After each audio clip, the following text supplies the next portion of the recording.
ആളുകൾ പർച്ചേസ് ചെയ്യുന്നത് നിങ്ങളുടെ പ്രോഡക്റ്റിനെ അല്ല, വിശ്വാസത്തെയാണ്. അതുകൊണ്ട് തന്നെ നമ്മൾ കസ്റ്റമേഴ്സിന്റെ വിശ്വാസം നേടുന്ന കാര്യങ്ങൾ വേണം ആദ്യം പ്രിഫറൻസ് കൊടുക്കാനായിട്ട്.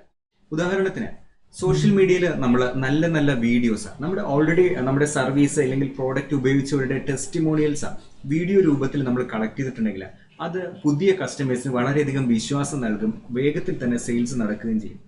ഓർക്കേണ്ട ഒരു കാര്യം എന്ന് പറയുന്നത്, പലപ്പോഴും നമ്മൾ സെയിൽസ് നടക്കാത്തതിൻ്റെ ഒരു കാര്യം എന്ന് പറയുന്നത്, നല്ല പൊട്ടൻഷ്യലുള്ള കസ്റ്റമർ ആയിരിക്കും, നമുക്ക് ആപ്റ്റ് ആയിട്ടുള്ള ടെസ്റ്റിമോണിയൽസ് ഓൾറെഡി ഉപയോഗിച്ചവരുടെ നല്ല ഫീഡ്ബാക്സുകൾ കൊടുക്കാൻ കഴിഞ്ഞില്ലെങ്കിൽ നമുക്ക് കിട്ടാനുള്ള കസ്റ്റമേഴ്സ് പോലും കിട്ടാതെ നഷ്ടമാകും.